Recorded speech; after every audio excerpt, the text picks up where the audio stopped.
A surge in COVID cases has resulted in the state's highest average test positivity rate since April. The positivity rate is at 7.3%, well above the state's caution threshold. The impact is being felt by area schools. And some schools are trying to ramp up testing to keep in-person learning going. Minnesota extended its grant program until October 15th to help fund testing kits for students and staff. As reporter Sonia Goins explains, the Robbinsdale School District is one of those trying to curb case growth. So this is the Vault test kit. This school year, the Minnesota Department of Health and Minnesota Department of Education are teaming up to make free COVID-19 tests available for students and staff. The Robbinsdale School District applied for a grant to expand its testing program. So we were awarded $660,000, roughly around that area, that we'll be using to increase the amount of tests that we have, to help with COVID testing coordination, supplies. School officials say testing is important, especially since Armstrong and Cooper Senior High Schools are on the Minnesota Department of Health COVID-19 outbreak list, which basically means 5 or more students or staff have tested positive out of hundreds of people in the building. We are seeing some cases, but again, the mitigation strategies we have in place with the masking, the testing, and then sending kids home when they're sick has really been helping us keep our schools safe. The free COVID-19 tests are available to all students and staff in the district. So this is our biohazard bag. Currently, the district is using saliva tests, which people take home and get results emailed to them. And then we seal both and then ship them off. School officials say the free COVID-19 tests knock down barriers and make testing more accessible. For some families, transportation is an issue, and for some families, a lack of access or a language barrier might be an issue. Robbinsdale officials say these tests are key to keeping students and staff safe and in the classroom. We feel strongly about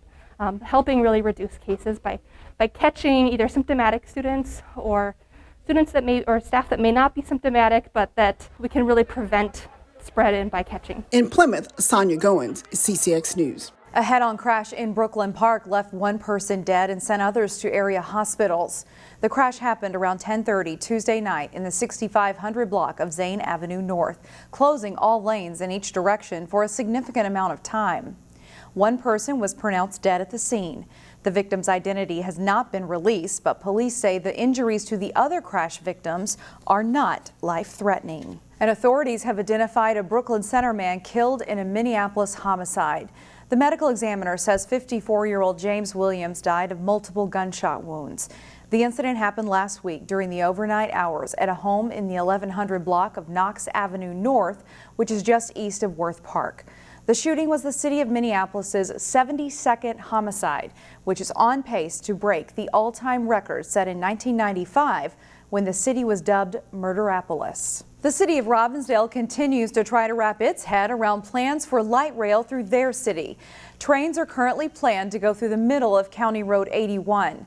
At Tuesday's City Council meeting, the public got to see concept plans on what the project could look like in Robbinsdale. One photo shows street-level trains that would likely cut into parking on at least one of the city's 2 strip malls along Highway 81. Another photo shows what an elevated railway on 81 would look like. According to Robbinsdale City Manager Marcia Glick, nothing is a done deal yet, with many questions yet to be answered, surrounding everything from utilities to pedestrian crossings. A well-traveled stretch of road that runs through Brooklyn Center and Brooklyn Park is due for some significant upgrades, and now members of the public will have their chance to weigh in. The Interstate 94 and Highway 252 corridor has been plagued by crashes and traffic congestion. It's also a difficult area to navigate for bicyclists and pedestrians. The Minnesota Department of Transportation is in the middle of an environmental review to take a closer look at how a potential construction project could affect the area near that stretch of road. We've got a wide range of things that we're considering. Some of that could be a pretty substantial change in the context of the roadway as well. So the reality there is trying to figure out the best way to solve these problems. The roadways can change, and we want people to be well informed and understand both the benefits and the impacts of what that decision could mean. MnDOT is hosting several events over the next week, both virtually and in person. For a list of dates and times and information on how to register for these virtual meetings, you can find a link on our website, ccxmedia.org. The city of Osseo is starting to think about what comes next for the playground at Sipe Park. The playground is nearing the end of its life and is starting to show signs of wear, with rust showing through in places. The Osseo Lions made a $2,000 donation toward replacing the equipment, but that's just the beginning, with playgrounds costing upwards of $50,000. Anything that's new would be nice. This has been here for a while. We have really enjoyed it, but yeah, it would be really nice to see a new playground here. City documents say funding would likely be a combination of city funds, donations, and grants. Members of the Park and Recreation Committee recommended future ideas like a destination playground or a play area that could engage both teens and tweens. If you find yourself going down to Brookview, Golden Valley for lunch or lawn bowling, take some time to notice the new art up on the walls. The art is part of the city's rotational arts exhibits program, and it gives local and regional artists the opportunity to display and sell their artwork in a location visible to the community.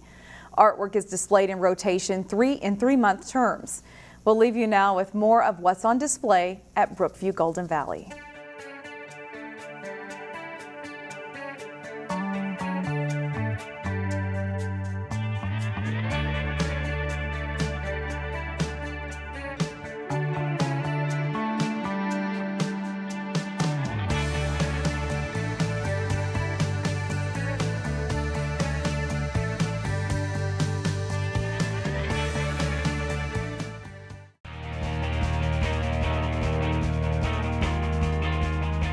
I'm John Jacobson with sports. The Wayzata volleyball team has played a tough schedule and continues to be tested by teams trying to knock them from their #1 ranking.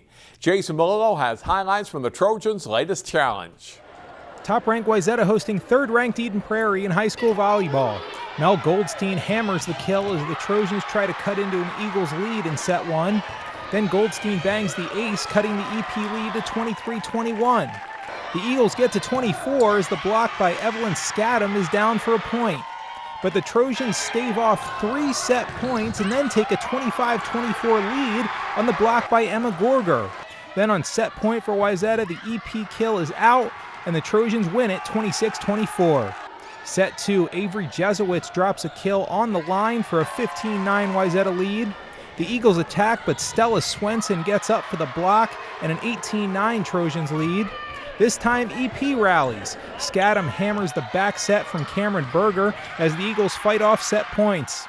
But Wayzata closes out set 2 25-18 on the kill by Katie Revere.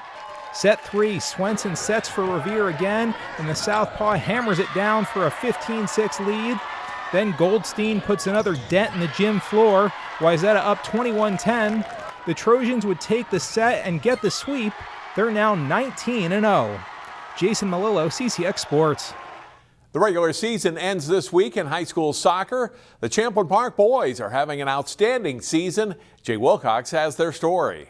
As they head down the home stretch of the regular season, it's been quite a run for the Champlin Park boys soccer team.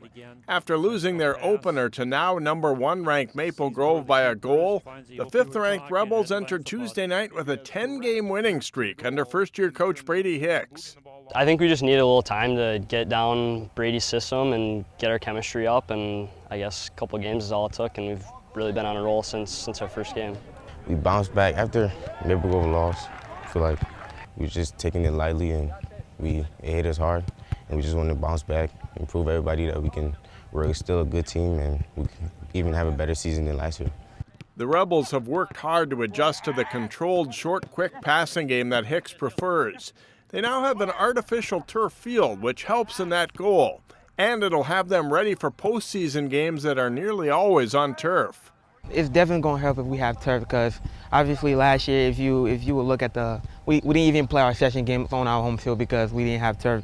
But definitely if we have turf, the balls move way faster, and later on in the season it's cold, and that helps a little bit too, because if you're playing on grass and it's cold, it's not very helpful. But I feel like having turf would definitely help us because the ball moves way faster and we have very fast kids on our team.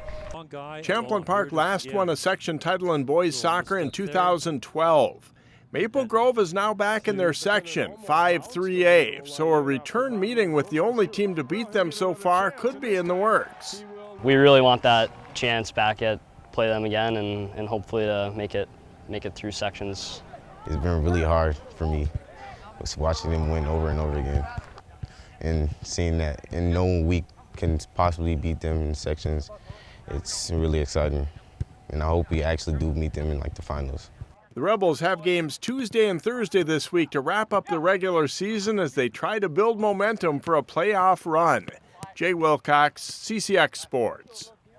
The Rebels added a 4-0 win over Blaine Tuesday to run their winning streak to 11 games. They wrap up the regular season Thursday at Armstrong. We have 2 prep football games coming up for you live on CCX later this week. Friday night at 7, 6th-ranked Wayzata visits number 7 Maple Grove for the Crimson's homecoming in a matchup of 4-1 teams. Pregame on CCX starts at 6:54 p.m. And then Saturday morning, Hopkins, under new head coach Trevor Tolley, hosts Egan. You can watch the Royals and the Wildcats kick off at 11 a.m. Both games can be seen on CCX1 here in the Northwest Suburbs or on our website at ccxmedia.org.